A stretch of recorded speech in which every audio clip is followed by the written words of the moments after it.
নবীজির বয়স যখন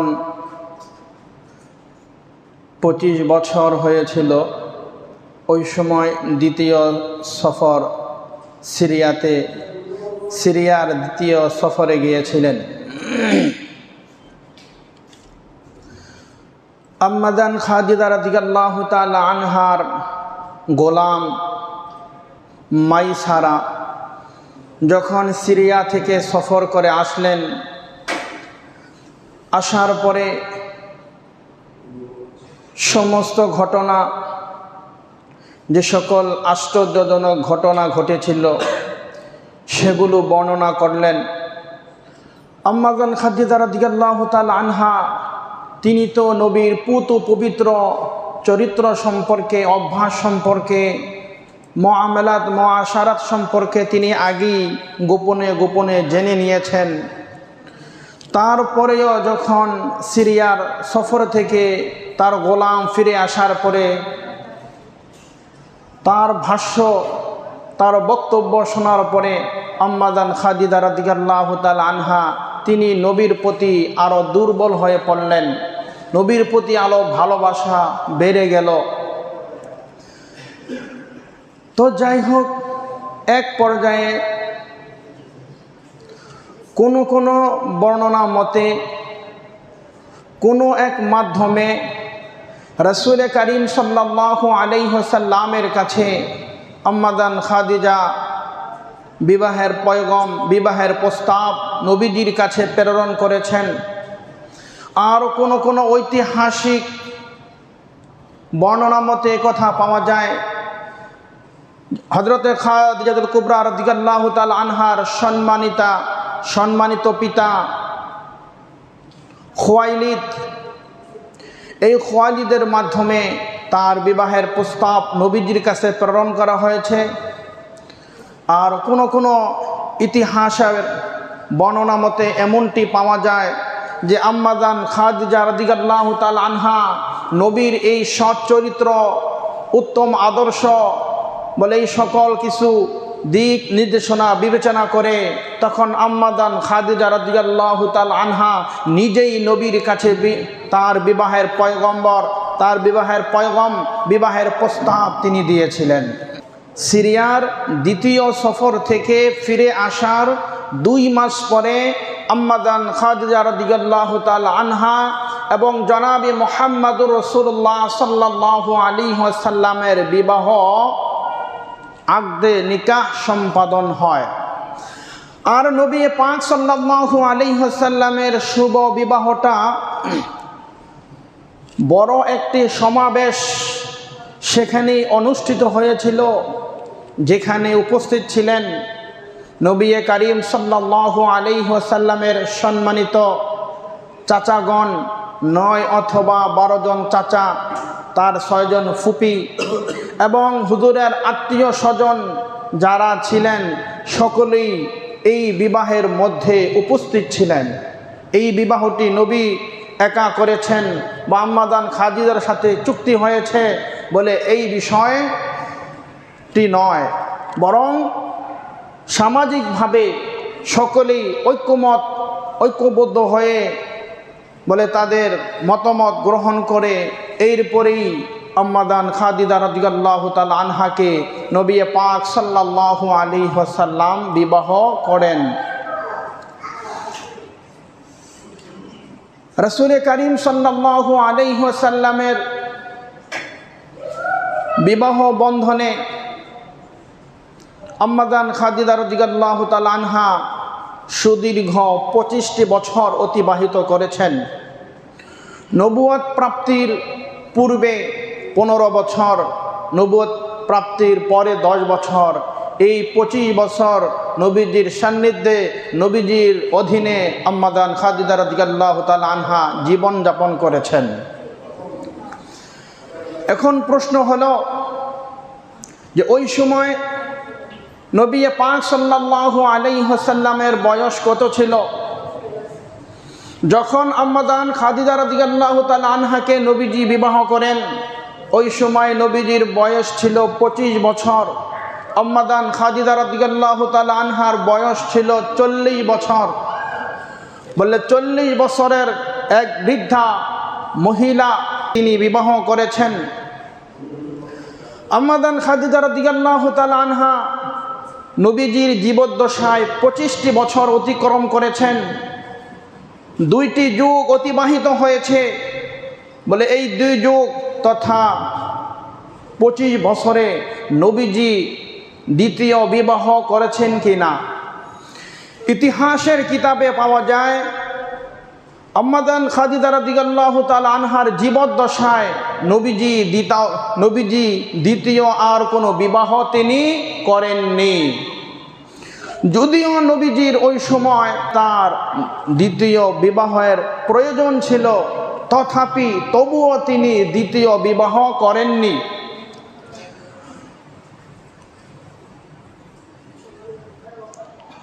দুনিয়ার যে সকল যুবক রয়েছে, বলে দুনিয়ার 100 জন যুবককে আল্লাহ তাআলা যেই যৌবিক চাহিদা দিয়েছেন, যেই শাহওয়াত তাদেরকে দিয়েছেন, দুনিয়ার 100 জন যুবকের যৌবিক চাহিদার সমপরিমাণ হলো জান্নাতের একজন যুবকের যৌবিক চাহিদা। সুবহানাল্লাহ। আর এমন জান্নাতি 100 জন পুরুষের যৌবিক চাহিদা, 100 জান্নাতের যুবকের শাহওয়াত যেই পরিমাণ, বলে ওই পরিমাণ যৌবিক চাহিদা, ওই পরিমাণ শাহওয়াত আমার নবী পিয়ারা হাবিব মুহাম্মদুর রাসূলুল্লাহকে আল্লাহ তাআলা প্রদান করেছিলেন। সুবহানাল্লাহ। তাহলে চিন্তা করেন, দুনিয়ার 100 জন পুরুষ, জান্নাতের একজন পুরুষ, আর জান্নাতের ওই 100 জন পুরুষের যেই পরিমাণ শাহওয়াত, যেই পরিমাণ যৌবিক চাহিদা রয়েছে, সেই পরিমাণ যৌবিক চাহিদা আর শাহওয়াত আমার নবীকে দেওয়া হয়েছে। তাহলে আমার নবীর বয়স যখন 25 বছর হয়েছিল, ওই সময় নবীর যৌবিক চাহিদা কেমন ছিল, তার শাহওয়াত কেমন ছিল। বলে ইহা সত্ত্বেও আমার নবী আম্মা জান খাদিজাকে ছাড়া দ্বিতীয় বিবাহ করেননি। কিন্তু অত্যন্ত দুঃখের সাথে, আফসোসের সাথে বলতে হয়, বিগত বছরে 2013-তে যে সকল নাস্তিক আর মোরতাদ আমার নবীর পবিত্র চরিত্রের মধ্যে যারা মিথ্যা অপবাদ দিয়েছে, যে সকল নাস্তিক আর বলগার আমার নবীর চরিত্রের মধ্যে কুৎসা রটনা করেছে, আমার নবীকে যারা অবমাননা করেছে, তাদেরকে চোখে আঙ্গুল দিয়ে কথা দেখাতে চাই। দেখো, আমার নবীকে আল্লাহ রাব্বুল আলামিন জান্নাতের যুবকদের এত শাহওয়াত, এত পাওয়ার আমার নবীর ভিতরে দিয়েছেন, তবুও আমার নবী বলে তার এই যুবক বয়সে আম্মা জান খাদিজাকে ছাড়া দ্বিতীয় কোনো বিবাহ তিনি করেননি। সুতরাং নবীর চরিত্র নিয়ে কথা বলা, আমার নবীকে নিয়ে কটূক্তি করা, বলে নাস্তিক আর মুরতাদ তাদের সতর্ক হওয়া উচিত। সুতরাং এখন আমরা দীপ্ত কণ্ঠে কথা বলতে বাধ্য।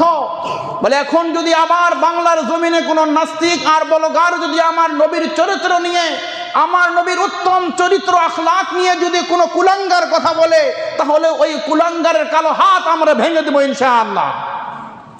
আমার নবী পবিত্র। আল্লাহ বলেছেন ওয়া ইন্নাকা লাআলা খুলুকিন আযীম, সবচেয়ে মহান চরিত্র, সুমহান চরিত্রের অধিকারী হচ্ছেন আপনি। আপনার চাইতে আদর্শ, আপনার চাইতে মডেল, আপনার চাইতে নমুনা পৃথিবীর কোনো মানুষকে আমি আল্লাহ পৃথিবীতে প্রেরণ করি নাই। সেই নবীর শানে যদি আবার কোনো নাস্তিক আর বলগার বাংলার জমিনে আবার মাথা চারা দিয়ে ওঠে, তাহলে এই নাস্তিক আর বলগারদের বাংলার জমিনে ঠাঁই নাই। সুতরাং নবীর চরিত্রে কালিমা লেপন করতে হলে সতর্কতা অবলম্বন করতে হবে।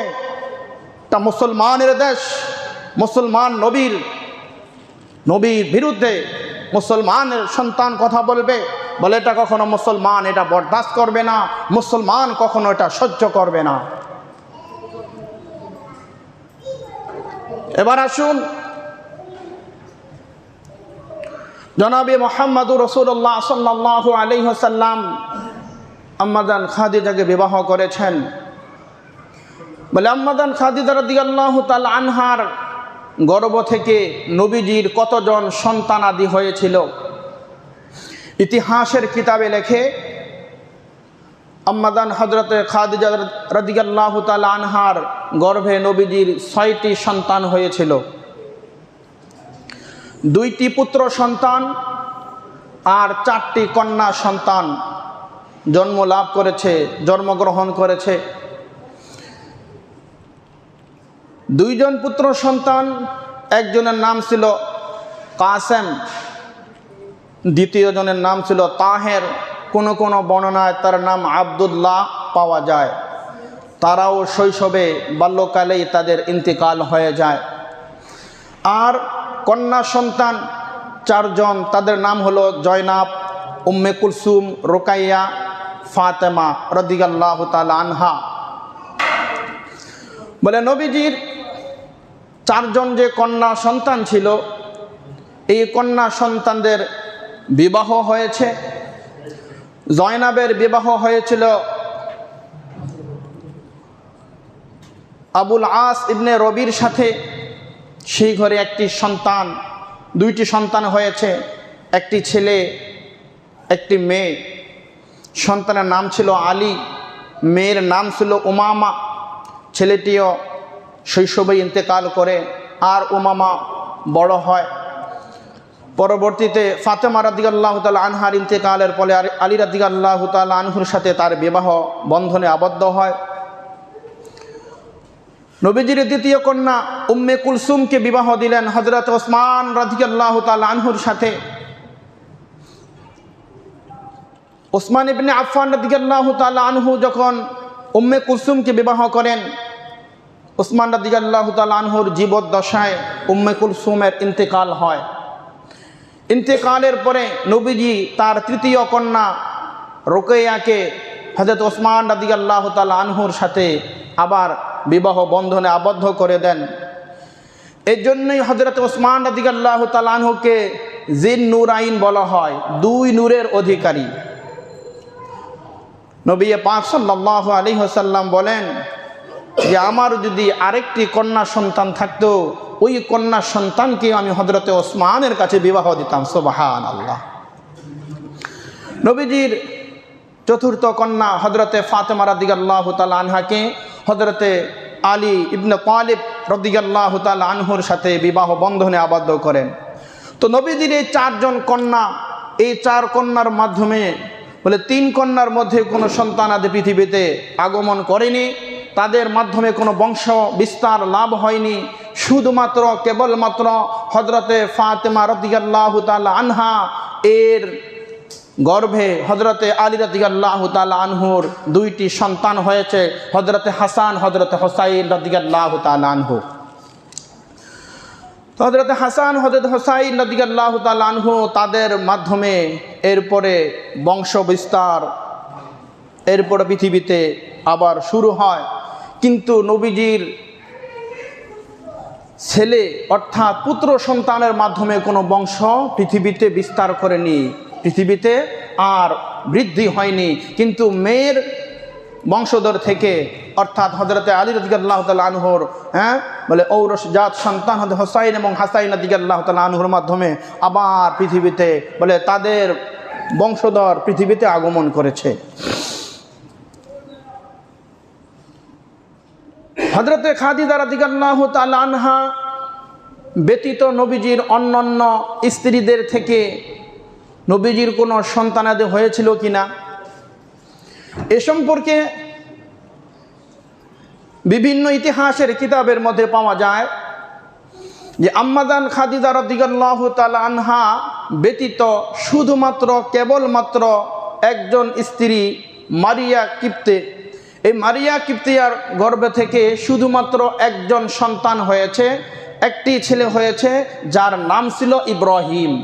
এই ইব্রাহিম, মারিয়া কিপ্তির গর্ভে যে সন্তান ইব্রাহিম হয়েছে, এই ইব্রাহিমের বাল্যকালে ইব্রাহিম ইন্তেকাল করেছেন, তারও তিনিও মৃত্যুবরণ করেছেন।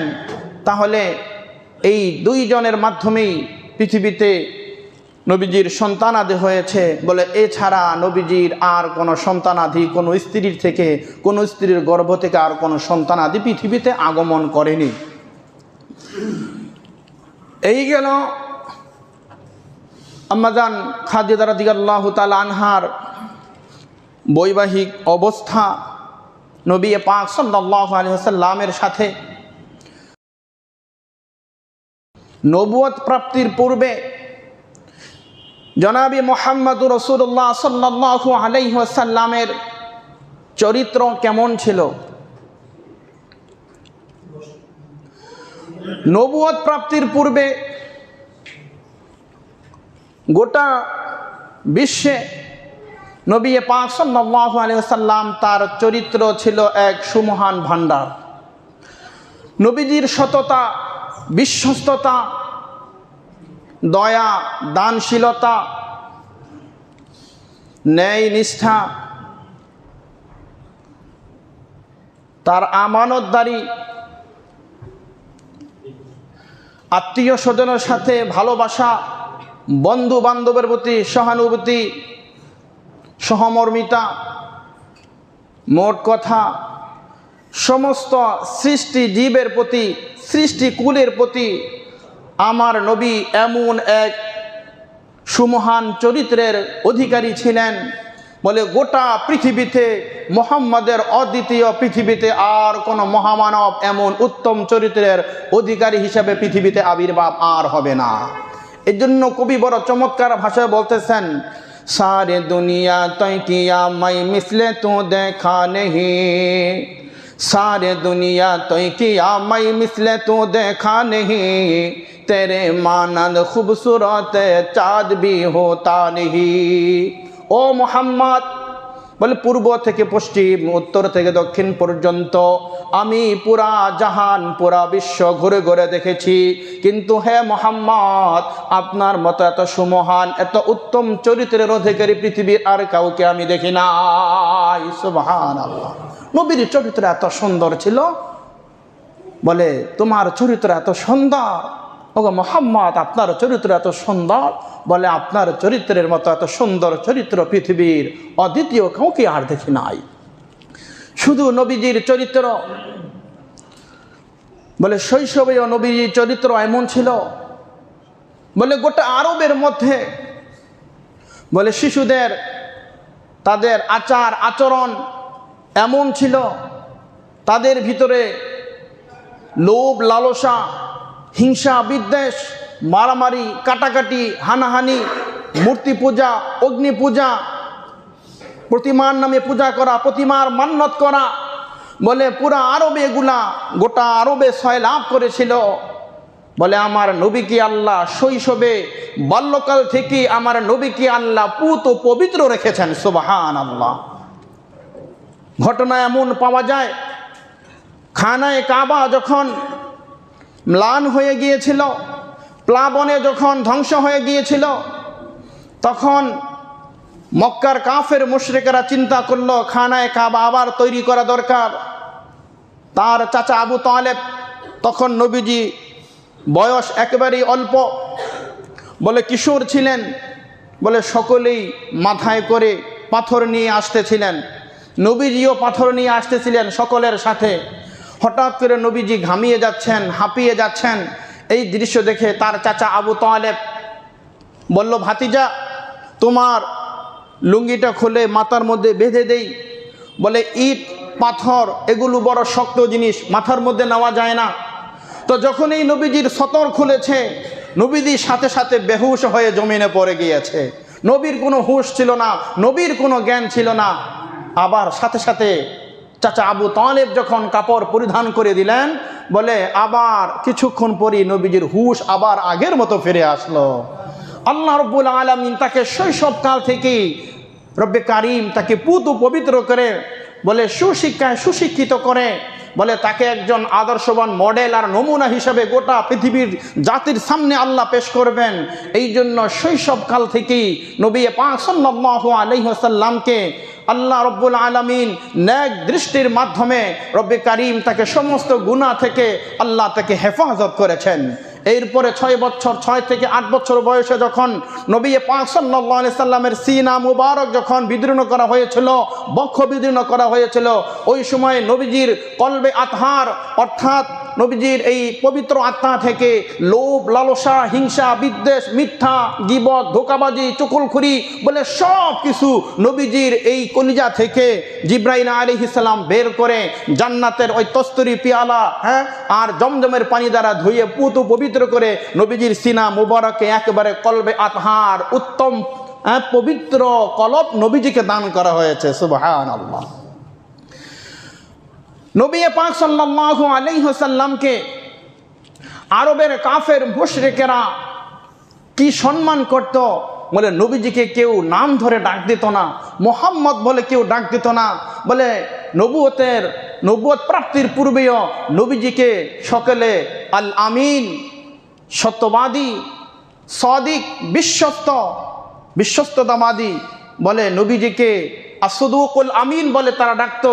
নবীর নাম নির্ধারণ করে বলে কেউ নবীকে মোহাম্মদ বলে ডাকতো না, বলে মক্কার আরবের কাফের মুশরিকরা নবীজির এই পবিত্র আল আমিন, সত্যবাদী, আপনি সাদিক, আপনি বিশ্বস্ত বলে এই নামটা আরবের কাফের মুশরিকরাই আমার নবীকে দিয়েছে। সুবহানাল্লাহ। তো মক্কার কাফেরদের সাথে মক্কার কাফেররা নবীজির উপর কি পরিমাণ আস্থা, কি পরিমাণ বিশ্বাস, কি পরিমাণ ভালোবাসা তাদের ছিল, একটি ঘটনার মাধ্যমে একথা প্রতীয়মান হয়, একথা বোঝা যায়। হযরত নূহ আলাইহিস সালামের মহাপ্লাবনে যখন কাবা শরীফ একেবারেই ধ্বংস হয়ে গিয়েছিল, তখন মক্কার বড় বড় গোত্রের লোকেরা, আরবের লোকেরা চিন্তা করলো এটা একটা সুমহান কাজ, সুপ্রসিদ্ধ কাজ, এই কাজটি একটি মর্যাদাপূর্ণ কাজ, এই কাজ যদি আমরা করতে পারি তাহলে আমরা বড় ভাগ্যবান। বলে সকলেই মিলেমিশে খানায়ে কাবা তৈরি করলেন। খানায়ে কাবা তৈরি করার পরে এখন খানায়ে কাবার হজরে আসওয়াদ যে পাথরটি আছে, এই পাথরটি অনেক দামি পাথর। বলে এই পাথরটি খানায়ে কাবায়, কাবা শরীফের মধ্যে কে স্থাপন করবেন, কে এটা লাগিয়ে দিবেন, এই বিষয়ে আরবের গোত্রের লোকদের মধ্যে মতানৈক্য চলতেছিল। সকলেই চিন্তা করলো যদি এই পাথরটি আমি স্থাপন করতে পারি, আমি লাগিয়ে দিতে পারি, তাহলে সেক্ষেত্রে আমি বড় মর্যাদাপূর্ণ হব, মর্যাদাশীল হব, আমি বলো সুনামের অধিকারী হব। ইতিহাসের কিতাবে লেখে তখন গোত্রে গোত্রে তারা যুদ্ধ করার জন্য প্রস্তুত হয়ে গেছে। এক গোত্র বলতেছে এই পাথর আমি স্থাপন করব, আরেক গোত্র বলতেছে আমি স্থাপন করব। তারা যুদ্ধ সংগ্রাম করার জন্য সকলে প্রস্তুত হয়ে গেছে। এমত অবস্থায় তাদের মধ্যে একজন বৃদ্ধ মুরব্বী বলতেছে যে না, তোমাদেরকে আমি একটা সুপরামর্শ দিতে চাই। এই কাবা শরীফের হজরে আসওয়াদ পাথর স্থাপন করার জন্য। বলে কি সেই সুপরামর্শ? বলে আমরা সকলেই এখন খানায়ে কাবার বেষ্টনীর ভিতরে আমরা এখন প্রবেশ করব, যেটাকে বর্তমানে মসজিদে হারাম বলা হয়। এই মসজিদে হারামে আমরা পরামর্শে এখন আমরা বসবো। বসার পরে ইতিমধ্যেই যেই ব্যক্তি সর্বপ্রথম এই মসজিদে হারামে প্রবেশ করবে, ওই ব্যক্তি হজরে আসওয়াদকে এখানে স্থাপন করিয়ে দিবেন। সকলেই এই সিদ্ধান্ত, এই সুপরামর্শ মেনে নিলেন। ঘটনাক্রমে হঠাৎ করে মানবতার মুক্তির দূত, মানবতার মুক্তির দিশারি সৈয়দুল আম্বিয়া, সৈয়দুল শুহাদা জনাবে মুহাম্মদুর রাসূলুল্লাহ সাল্লাল্লাহু আলাইহি ওয়াসাল্লাম মসজিদে হারামে প্রবেশ করেছেন। আর নবীজিকে দেখা মাত্রই মক্কার কাফের মুশরিকেরা, গোত্রের বড় বড় সম্মানিত সম্ভ্রান্ত পরিবারের লোকেরা সকলেই বলে উঠল আল আমিন, সত্যবাদী, বিশ্বস্ত ব্যক্তি। বলে বাহ, তোমার আগমন শুভ হোক। বলে নবীজির শুভ আগমনে বলে তারা সকলেই আনন্দিত এবং বললেন যে আমরা এমন একজন ব্যক্তিকে আমরা এই মুহূর্তে পেয়েছি যিনি তার গোটা জীবনে কখনো কোনোদিন একটি মিথ্যা কথা আমাদের কাছে বলেননি, যিনি সত্যবাদী। বলে আমরা নবীজি মক্কায় যখন নবী হয়েছেন, নবী হওয়ার পরেও বলে মক্কার কাফেররা নবীজির প্রাণের দুশ্মন ছিল, নবীজির জানের দুশ্মন ছিল। বলে নবীজির প্রাণের দুশ্মন থাকা সত্ত্বেও বলে কাফের মুশরিকরা তারা তাদের আমানত তারা মুহাম্মদ রাসূলুল্লাহর কাছে রেখে তারা নিশ্চিন্ত হয়ে যেত। সুবহানাল্লাহ। নবীজির এই উত্তম চরিত্র কথা তখন তারা স্বীকার করলেন। তখন বললেন, যেহেতু আপনি আসছেন, তাহলে আপনি আমাদেরকে একটি সুপরামর্শ দেন, একটি দিক নির্দেশনা আপনি আমাদেরকে দেন। তখন পিয়ারা নবী জনাবে মুহাম্মদুর রাসূলুল্লাহ সাল্লাল্লাহু আলাইহি ওয়াসাল্লামের কাছে ওই আরবের গোত্রের লোকেরা তখন সমস্ত ঘটনা বৃত্তান্ত বর্ণনা করলেন। বর্ণনা করার পরে রাসূল করিম সাল্লাল্লাহু আলাইহি ওয়াসাল্লাম তিনি একটি চাদর বিছিয়ে দিলেন। দেখেন নবীজির কত বিচক্ষণতা, আল্লাহু আকবার। নবীজি চাদর বিছিয়ে দেওয়ার পরে নবীজি নিজ হাতে সেই পাথরটিকে চাদরের উপরে রাখলেন। হজরে আসওয়াদের পাথরটাকে চাদরের উপরে রাখলেন। রাখার পরে ওই যে 12 গোত্রের 12টি লোক, 12টি সর্দার যারা ঝগড়ায় লিপ্ত হয়েছিল, যুদ্ধে সংগ্রাম করার জন্য প্রস্তুত ছিল, এই পাথর কে খানায় কাবা স্থাপন করবে। নবীজি বললেন, এদিকে আসো, তোমাদের গোত্রের 12 জন সর্দার, দলনেতা, দলপতি, তোমরা এখানে আসো। এই চাদরটা তোমরা সকলেই সম্মিলিতভাবে এই 12 জন মিলে এটাকে উঠাও। তখন 12 জন মিলে তখন এই চাদরটাকে উঠিয়ে ধরলেন, বলে নিয়ে আসো। যখন আস্তে আস্তে আস্তে আস্তে নিয়ে আসলেন খানায় কাবার সামনে, কাবা শরীফের সামনে যখন চাদরটা নিয়ে আসলেন, নবীজি বললেন, এবার থামো। তখন তারা 12 জন চাদরটি ধরে রেখেছিল, আর নবীজি তার স্বহাতে নিজ হাতে পাথরটিকে ধরে খানায় কাবা শরীফের মধ্যে ওই হজরে আসওয়াদ পাথরটাকে স্থাপন করে দিলেন। সুবহানাল্লাহ। তাহলে নবীজির মাধ্যমে আমরা হাজিরা যারা হজ করতে যাই, বলে এই হজরে আসওয়াদ, এটার নাম ছিল আবিয়াদ, সাদা পাথর, মরমর পাথর। বলে এটা মানুষের গুনাহ মোচন করতে করতে বলে এটা এক সময় এই হজরে আসওয়াদ মানে কালো, হজর মানে পাথর, বলে কালো পাথরে পরিণত হয়েছে। বলে মানুষের বলে খানায় কাবার এই হজরে আসওয়াদ পাথর যারা একবার চুমো দিবে, রব্বে কারিম তাদের তামাম জিন্দিগির গুনাহকে মাফ করে দেবেন। সুবহানাল্লাহ। আর সেই পাথর নবীজির অনেক সূক্ষ্ম বিচক্ষণতার মাধ্যমে নবীজি নিজ হাতে, বলে মক্কার কোনো কাফের মুশরিকেরা বলে তখন তারা এই পাথর স্থাপন করতে পারেনি। এই সম্মানিত মর্যাদাপূর্ণ কাজ আমার নবী পাক সাল্লাল্লাহু আলাইহি ওয়াসাল্লামের মাধ্যমে আল্লাহ তাআলা এই কাজ করিয়েছেন। সুবহানাল্লাহ। নবুয়ত প্রাপ্তির পূর্বে এই সকল অলৌকিক ঘটনা যখন ঘটেছে, ওই সময় নবী পাক সাল্লাল্লাহু আলাইহি ওয়াসাল্লামের বয়স ছিল 35 বছর। 35 বছর, এটা হলো নবীজির নবুয়ত প্রাপ্তির পূর্বের ঘটনাগুলো। এরপরে নবীজির নবুয়ত এবং রিসালাত এর শাব্দিক অর্থ হলো রাসূল হওয়া, আর নবী এর শাব্দিক অর্থ হলো নবী হওয়া। রাসূল এবং নবী কাকে বলে? রাসূল এবং নবী তারা আল্লাহ তাআলার প্রিয় বান্দা এবং মানুষ। অনেকেই আমরা একথা বলে থাকি যে নবীজি আমাদের মতো মানুষ নয়। কোরআনে কারিমে আল্লাহ বলেছেন, কুল ইন্নামা আনা বাশারুম মিসলুকুম ইউহা ইলাইয়া আন্নামা ইলাহুকুম ইলাহু ওয়াহিদ। হে নবী, আপনি বলুন, কুল ইন্নামা আনা বাশারুম মিসলুকুম, আমিও তোমাদের মতো একজন মানুষ। সুবহানাল্লাহ। তো প্রত্যেকটা নবী এবং রাসূল তারা আল্লাহ তাআলার প্রিয় বান্দা এবং তারা মানুষ হয়ে থাকেন। আর কোনো মানুষ নিজের যোগ্যতায়, নিজের ইবাদতের মাধ্যমে নবী হতে পারে না। আল্লাহ তাআলা যাকে মনোনীত করেন তিনি একমাত্র নবী হতে পারেন। আল্লাহ বলতেছেন যে নবী একমাত্র তিনিই হবেন। আমি রব্বে কারিম যাকে মনোনীত করব, আমি যাকে নবী বানাবো, তিনি একমাত্র নবী হবেন। সুবহানাল্লাহ। বলে নবী আলাইহিস সালাম, শিয়ারা এই কথা বলে যে নবী জিব্রাইল যখন ওহী নিয়ে আসতেন, ওহী নিয়ে আসার সময় বলে জিব্রাইল ভুল করে বলে আমার আলীকে নবুয়ত না দিয়ে বলে সেই নবুয়ত দিয়েছিল মুহাম্মদকে। নাউযুবিল্লাহ। আমাদের কালিমা লা ইলাহা ইল্লাল্লাহ মুহাম্মাদুর রাসূলুল্লাহ, আর শিয়াদের কালিমা হলো লা ইলাহা ইল্লাল্লাহ আলিয়ুন ওয়াসিউল্লাহ। বলে আমার নবীকে যারা নবী বলে স্বীকার করবে না, আমার নবীকে যারা নবী বলে বিশ্বাস করবে না, তারা কখনো কোনোদিন মুসলমান হতে পারে তারা কখনো কোনোদিন মুসলমান হতে পারে না। আমানতু বিল্লাহি ওয়া মালাইকাতিহি ওয়া কুতুবিহি ওয়া রাসূলিহি ওয়াল ইয়াউমিল আখির ওয়াল কদরি খাইরিহি ওয়া শাররিহি মিনাল্লাহি তাআলা ওয়াল বাসি বাদাল মাউত। এখানে 7টা বিষয় রয়েছে। বলে এই 7টা বস্তুর উপরে ঈমান আনতে হবে। 7টা বস্তু থেকে যদি একটা বস্তুর উপর কেউ ঈমান না আনে তাহলে সে কখনো মুসলমান হতে পারে না।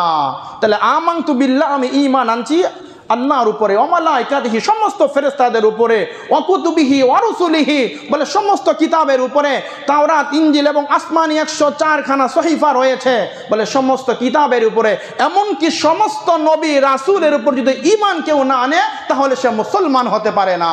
সুতরাং শিয়াদের কালিমা যদি লা ইলাহা ইল্লাল্লাহ আলিয়্যুন ওয়াসিউল্লাহ হয় তাহলে শিয়ারা আমার নবীকে নবী বলে বিশ্বাস করে না, শিয়ারা কখনো মুসলমান হতে পারে না। তো বলতেছিলাম নবী পাক সাল্লাল্লাহু আলাইহি সাল্লাম আল্লাহ পাকের মনোনীত এবং বানানো নবী, এটা আল্লাহ তাআলা কর্তৃক নির্ধারিত। যারা নবী রাসূল হয়ে থাকেন, নবী রাসূলরা আল্লাহ তাআলার যে পয়গম এগুলো মানুষের কাছে পৌঁছিয়ে দেন, না এগুলোর মধ্যে কম করেন না এগুলোর মধ্যে বৃদ্ধি করেন, সংযোজন বিয়োজন কোনো নবী আলাইহিস সালাম এই পর্যন্ত করেনি। সুতরাং একথা আমাদেরকে মনে রাখতে হবে যে সমস্ত নবী আলাইহিস সালাম মাসুম, নিষ্পাপ। কোনো নবী ভুল করেছেন, কোনো নবী গুনাহ করেছেন বলে একথা কোনো মুসলমান একথা বলতে পারে না, কোনো মুসলমানের সন্তান একথা বলতে পারে না। নবী আলাইহিস সালাম ছিলেন পুত পবিত্র। রাসূল করিম সাল্লাল্লাহু আলাইহি ওয়াসাল্লাম তিনি তার নবুয়ত, তিনি তার রিসালাতের দায়িত্ব পরিপূর্ণভাবে আদায় করেছেন, সকলেই আদায় করেছেন, সকল নবী আলাইহিস সালাম আদায় করেছেন। তো এবার আসুন বলতেছিলাম নবী কাকে বলে, রাসূল কাকে বলে। রাসূল বলা হয় ওই পয়গম্বরকে, রাসূল বলা হয় ওই পয়গমকে যাকে আল্লাহ তাআলা নতুন শরীয়ত দিয়েছেন এবং যাকে নতুন কিতাব প্রদান করেছেন তাকে বলা হয় রাসূল। আর নবী বলা হয় যাকে আল্লাহ তাআলা নতুন শরীয়ত দিয়েছেন, নতুন বিধানাবলী দিয়েছেন, কিন্তু নতুন কিতাব তাকে দেয়নি। পূর্বের যে কিতাব অবতীর্ণ হয়েছে ওই কিতাবের অনুসরণ করবে, অনুকরণ করবে, তাকেই বলা হয় নবী। নবী এবং রাসূলের মধ্যে সামান্য পার্থক্য রয়েছে। রাসূল বলা হয় যাকে নতুন শরীয়ত দেওয়া হয়েছে এবং নতুন কিতাব দেওয়া হয়েছে, আর নবী বলা হয় যাকে নতুন শরীয়ত দেওয়া হয়েছে কিন্তু নতুন কোনো কিতাব তাকে প্রদান করা হয়নি, বলে পূর্বের যেই কিতাব, যেই শরীয়ত, যেই নবীকে দেওয়া হয়েছে বলে ওই রাসূলের ওই কিতাব, ওই গ্রন্থকে অনুসরণ অনুকরণ যিনি করবেন তিনি হলেন নবী। সুতরাং পৃথিবীতে 1,00,000 বা 2,24,000 পয়গম্বর এসেছিলেন, এর মধ্যে সর্বশ্রেষ্ঠ নবী রাসূলদের মধ্যে সর্বশ্রেষ্ঠ রাসূল হলেন জনাবে মুহাম্মদুর রাসূলুল্লাহ সাল্লাল্লাহু আলাইহি ওয়াসাল্লাম। তো এবার আসেন নবুয়ত এবং রিসালাতের সংজ্ঞা আমাদের জানা হলো।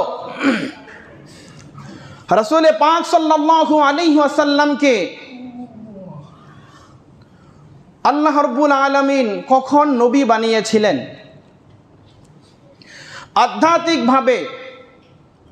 আধ্যাত্মিকভাবে রাসূল করিম সাল্লাল্লাহু আলাইহি ওয়াসাল্লামকে সকল নবীর পূর্বেই তাকে নবুয়ত প্রদান করা হয়েছিল। সুবহানাল্লাহ। আধ্যাত্মিকভাবে পুরা পৃথিবীর শুরু থেকে শেষ পর্যন্ত যত নবী রাসূল এসেছেন বলে সমস্ত নবী রাসূলের সর্বপ্রথম যাকে নবুয়ত, যাকে নবী স্বীকৃতি দেওয়া হয়েছে তিনি হলেন মানবতার মুক্তির দূত, মানবতার মুক্তির দিশারি সাইয়্যিদুল আম্বিয়া সাইয়্যিদুশ শুহাদা জনাবে মুহাম্মদুর রাসূলুল্লাহ সাল্লাল্লাহু আলাইহি ওয়াসাল্লাম। কিন্তু তাকে তার আবির্ভাব আর এই নবুয়ত প্রকাশ পেয়েছে যদিও সর্বশেষ আখিরি পয়গম্বর, আখিরি জমানার আখিরি নবী হিসেবে তিনি আগমন করেছেন। এমনটি পাওয়া যায় যে কুনতু নাবিয়্যু আদামু বাইনাল মাই ওয়াত তিন। নবী পাক সাল্লাল্লাহু আলাইহি ওয়াসাল্লাম বলতেছেন কুনতু নাবিয়্যু আদম, বাইনাল মাই ওয়াত তিন, আমি তখনও নবী ছিলাম যখন নাকি আমার পিতা আদম মাটি এবং কাদায় মিশ্রিত ছিল। বলে ওই সময়ও পর্যন্ত আমি নবী হিসাবে মনোনীত হয়েছি, আল্লাহ আমাকে নবী হিসাবে স্বীকৃতি দিয়েছেন। সুবহানাল্লাহ। কুনতু নাবিয়্যু আদমু বাইনাল মাই ওয়াত তিন, আমি তখনও নবী ছিলাম যখন আমার পিতা আদম মাটি এবং কাদায় মিশ্রিত ছিল, অর্থাৎ ওই সময় এখনো তার অস্তিত্ব পৃথিবীতে আসেনি, বলে ওই সময় পর্যন্ত আমি নবী। সুবহানাল্লাহ। এর আরো প্রমাণ হলো মা হাওয়া আলাইহিস সালাম এবং আদম আলাইহিস সালাম যখন তারা অসতর্কতা বশত, আমরা বলি বাবা আদম ভুল করেছে, নাউযুবিল্লাহ, বা আমাদের যারা অমুসলিম আছে আমাদেরকে এই কথা তারা বুঝায় যে তোমরা তো এক ভুলের সন্তান, তোমাদের প্রথম যে মানুষ তিনি ছিলেন ভুলকারী, সুতরাং তার সন্তান তোমরাও ভুলকারী। বলতেছে না বাবা, আদম আলাইহিস সালাম যেই কাজটি তিনি করেছিলেন, আল্লাহ তখন বলেছিলেন যে ওয়ালা তাকরাবা হাযিহি শাজারা, নবীজি আল্লাহ রাব্বুল আলামিন বলেছিলেন আদম তুমি সেখান থেকে খাও এবং পান করবা, কিন্তু ওই গাছের নিকটবর্তী সেখানে তোমরা যেও না। কিন্তু আদম আলাইহিস সালাম তিনি তার অসতর্কতা বশত, নবীজির এটাকে আমাদের পিতা সাইয়্যিদেনা বাবা আদম আলাইহিস সালামের এটা ভুল বলা যাবে না, এটা হলো তার অসতর্কতা বশত, শয়তান থেকে ফুসলিয়ে অসতর্কতা বশত যখন গন্ধম খেয়েছিলেন, তখন জান্নাত থেকে যখন মা হাওয়া এবং বাবা আদম আলাইহিস সালামকে যখন আল্লাহ রাব্বুল আলামিন পৃথিবীতে প্রেরণ করে দিলেন, পাঠিয়ে দিলেন, তখন 950 বছর কাদার পরে যখন এরপরে কাঁদতে যখন চোখ দিয়ে এরকমভাবে নালা হয়ে গিয়েছিল খালের মতো, তখন আকাশের দিকে তাকিয়ে দেখতেছিলেন, বলে আসমানে একটি লেখা দেখা যায়, আসমানে একটি লা ইলাহা ইল্লাল্লাহ মুহাম্মাদুর রাসূলুল্লাহ। বলে আল্লাহ গো, ওই যে আপনার নামের সাথে একটি নাম দেখা যায়, কালিমা লা ইলাহা ইল্লাল্লাহ মুহাম্মাদুর রাসূলুল্লাহ। বলে আপনার ওই বন্ধুর নামে, ওই মুহাব্বতের নামের উসিলায় আমাদেরকে আপনি আমাদেরকে এই বিষয় থেকে আপনি আমাদেরকে একটু মুক্তি দেন, আপনি আমাদেরকে একটু বাঁচান। রব্বে কারিম এই 950 বছর পরে সাইয়্যিদেনা আদম আলাইহিস সালামের দোয়া কবুল করে তখন মা হাওয়া এবং আদমকে আবার একত্রিত করে দেন। সুবহানাল্লাহ। তাহলে আগের কথায় শুনেছেন যে নবী বাবা আদম আলাইহিস সালাম কাদা এবং মাটিতে যখন মিশ্রিত ছিল, ওই সময়ও আমার নবী হিসাবে স্বীকৃত ছিল, ওই সময় আমার নবীকে নবুয়ত প্রদান করা হয়েছিল। এরপরে নবীর অনেক জন্মের পরে, নবুয়ত দেওয়ার পরে, এরপরে বাবা আদম আলাইহিস সালাম যখন জান্নাতে গেলেন, জান্নাত থেকে বের হলেন, এরপরে দুনিয়াতে আসলেন, 950 বছর পরে যখন দোয়া করলেন, এরপরে দোয়া করেছেন কার নাম ধরে? ওগো আল্লাহ, আপনার নামের সাথে যেই নাম দেখা যায় ওই নামের মহব্বতে, ওই মহব্বতের লোকের মাধ্যমে আপনি আমাদের দোয়াকে কবুল করেন। তো এবার আসেন, নবী আলাইহিস সালাম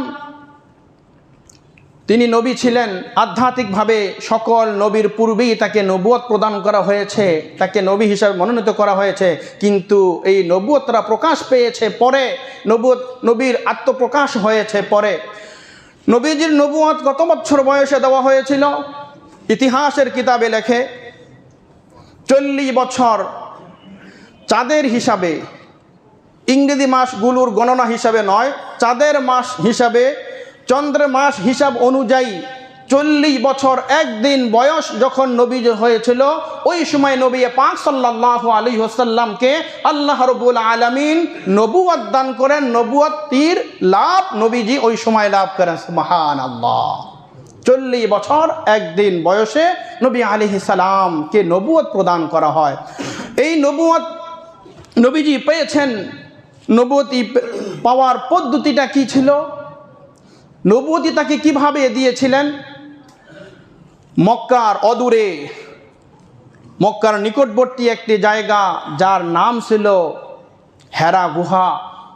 এই হেরা গুহাতে নবী পাক সাল্লাল্লাহু আলাইহি ওয়াসাল্লাম সেখানে তিনি যাওয়া আসা করতেন, সেখানে তিনি অবস্থান করতেন, সেখানে একাগ্রচিত্রে আল্লাহ তাআলার ধ্যান মগ্নে তিনি ইবাদতে মশগুল থাকতেন।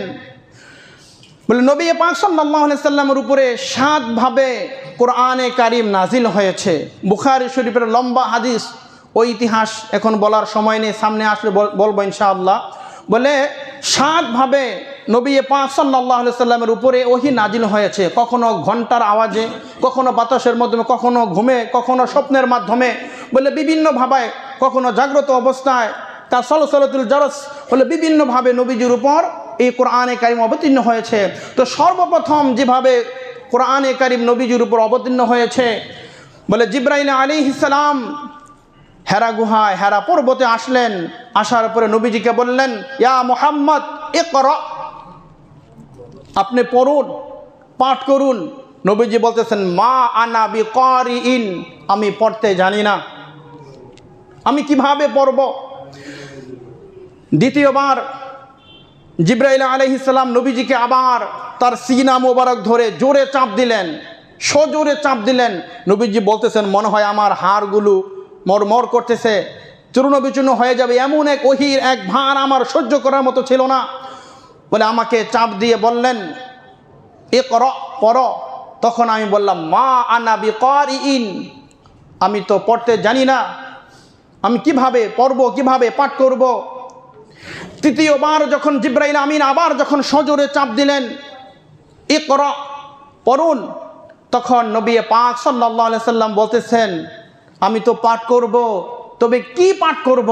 তখন জিবরাইল আমিন সূরা আলাকের এই আয়াত পাঠ করলেন, ইকরা বিসমি রাব্বিকাল্লাযী খালাক, পড়ুন আপনার প্রতিপালকের নামে যিনি আপনাকে সৃষ্টি করেছেন। সুবহানাল্লাহ।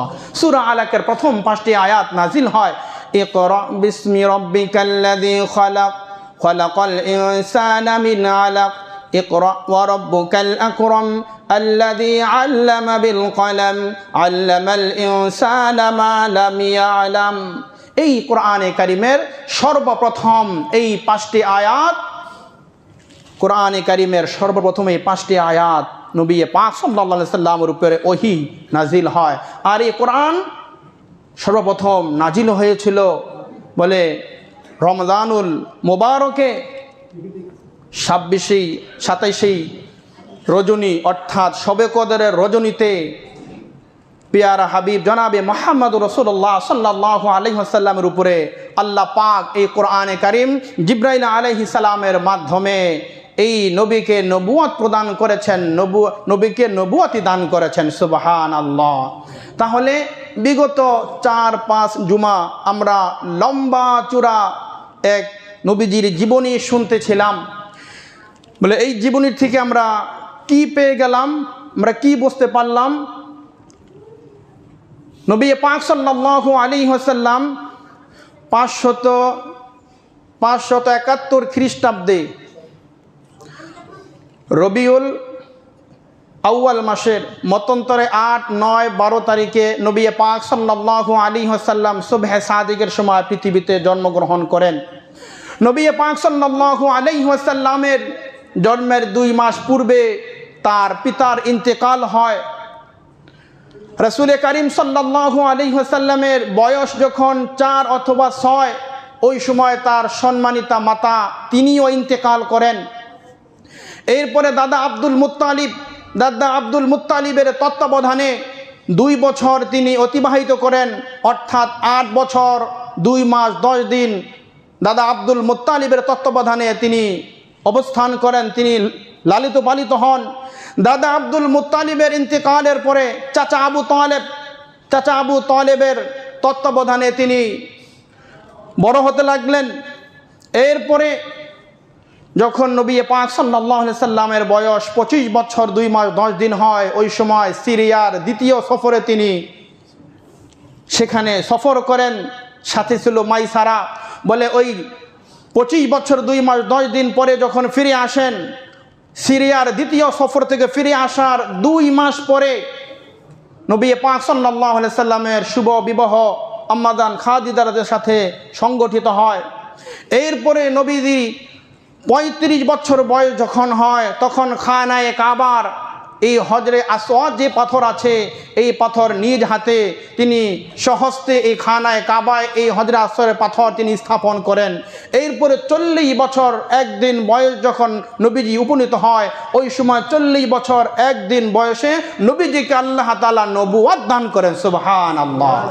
তাহলে এই যে নবীজির একেবারে দোলনা থেকে 40 বছর পর্যন্ত যে আলোচনা, দীর্ঘ কয়েক সপ্তাহ পর্যন্ত আমরা আলোচনা শুনতেছিলাম, বলে এটাকেই শরীয়তের পরিভাষায় এটাকেই বলা হয় মিলাদ, এটাকেই বলা হয় মিলাদুন নবী, এটাকেই বলা হয় নবীর জন্মের বৃত্তান্ত, নবীজির জন্মের আলোচনা। এতক্ষণ পর্যন্ত আমরা যে এই দীর্ঘ লম্বা আলোচনা শুনতে পেয়েছি, বলে এর মধ্যে আমাদের আমল করার কোনো কিছু এখানে নেই।